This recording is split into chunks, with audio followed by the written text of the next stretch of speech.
Hi everyone, welcome to EDN113 session 11, your very last session for this semester. Congratulations on getting this far, you've done such a great job. I'm really sorry that I can't be with you in person today. However, my younger sister is having her second baby on Wednesday. Right smack bang in the middle of our sessions, and I'm looking after her other little one, so I couldn't be there. We had a bit of a vote last week for those of you who weren't at the session. And the majority said that they would like to do an online one anyway. So seems to have worked out well for everyone. So with regards to our session for this week, we're pretty much going to be having a look at a few examples of meaningful learning and the maker movement in action. We're also going to be doing a little bit of unit revision, utilising some online tools, one of them being Kahoot, which is an online quiz generator. And we're also going to have a little bit of a brief chat about exam information and how to strengthen your teaching practice for the future. So we're going to check out firstly a little video that has been created to discuss a gentleman called David. He's an 18-year-old student who has always loved Lego. He's actually built himself a prosthetic arm using Lego, which is meaningful learning and the maker movement in action completely.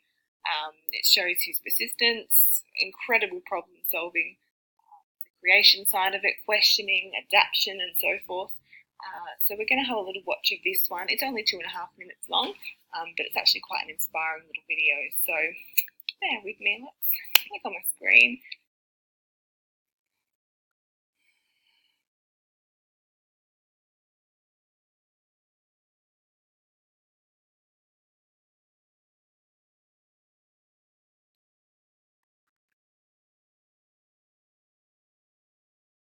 So that's an amazing example of the maker movement and meaningful learning in action.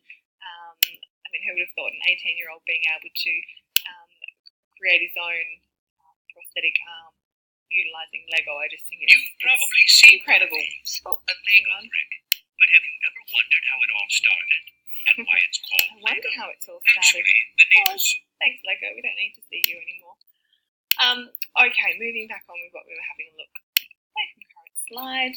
See, all these online things, online lectures are the same as if I was in class. I'm still bumbling my way through and making myself laugh, my goodness. All right, let's move forward. So we're now going to have a look at a Kahoot quiz. Kahoot is a fantastic program for you to be able to create online quizzes for students. There's also ones on there that are pre-designed and ready for you to use if you get really stuck and you need something to fill a lesson up, or you might need, or there might be one there that's relevant to what it is that you're having a look at. But you can go on there and create your own, which is great, and that's what we've done for you. We've created 10 questions, and there's no marks allocated for this quiz. It's not something that we're testing you on, but it is a form of formative assessment, which is what we've been having a look at over the last week or during the session as well. And it's just for you to review your own knowledge, see where the gaps may lie, see what you know, see what you don't know, and be able to fill those gaps from there. Now with Kahoot, I'll click on my screen again to bring up the quiz. Now this is a quiz that you need to generally play with a group. So if you were putting this into practice in a classroom, and if I was there with you right now, I'd have everyone log on at the same time and play the game at the same time. But because we have a bit of an interesting forum, what I am going to ask that you do is try and maybe tee up with one of your class colleagues to see whether or not you've played at the same time yourselves. You might like to pause this recording, send a message to a friend, or try and link up with somebody so that you can play this quiz against one another. Like I said, it's something for you to see where you've gone right and wrong. You're not necessarily having a look at the other person's results. It's just for you to have a go. If I was to press play,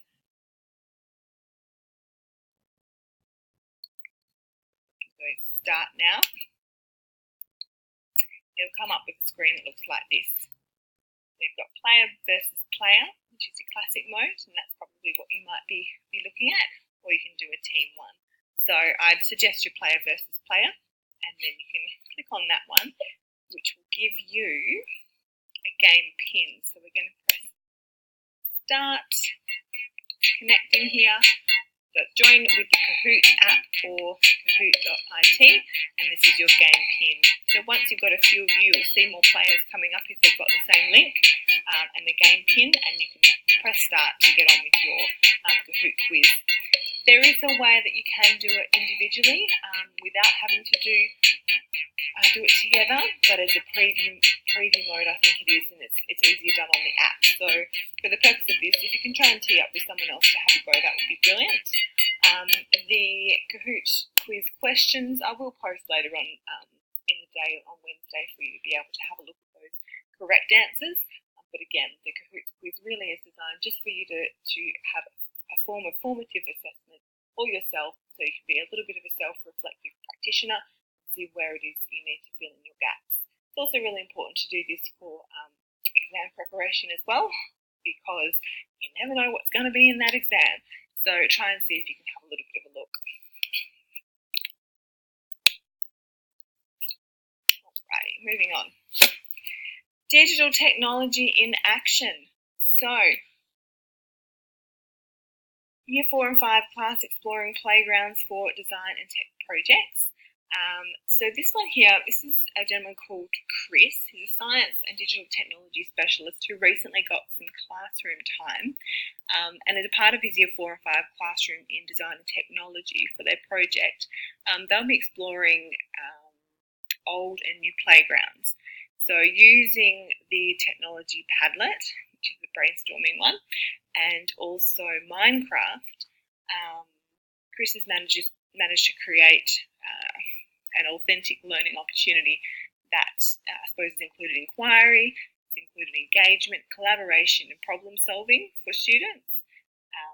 This is a sort of activity that could be incorporated into your assessment project as a supporting session, or expanded with other activities for your lessons that you're creating for assignment 2. So let's have a little look.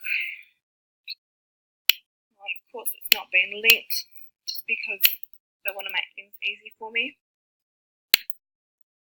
Never mind. Alright, we might have to have a look at that one if I can find the link to it later on. But the information's there. So if you ever do have an opportunity to have a look at Padlet and also Minecraft, Minecraft's often seen as more of a gaming technology. However, it is actually really helpful in the classroom, especially to engage, and I'm going to be a little bit stereotypical here, I suppose, but especially when it comes to boys, engaging them in the classroom with Minecraft seems to, I suppose, whet their appetite as far as whatever the content is that you are trying to teach them, whether it is something to do with design and technology, if you're looking at mathematical concepts. I think Mariette had an example a few weeks ago with regards to Minecraft. So there are lots of online tools that you can use to engage your audiences in an authentic and meaningful manner. So if I can find the link to this little video that we had here, I will certainly post it for you later on. Now, having a little bit of a look and a bit of a reflection, I suppose, on part A for assignment 2. The majority of you have already received an email from me with individual comments on your part A, so your project plan. Some of you have received very detailed information because I have very high expectations of all of you, and I want you to do well, which is why I've taken the time to go through and give you quite extensive feedback. Some of you I haven't needed to, so if you haven't got a lot of feedback, it means that you're on the right track and it's looking really good.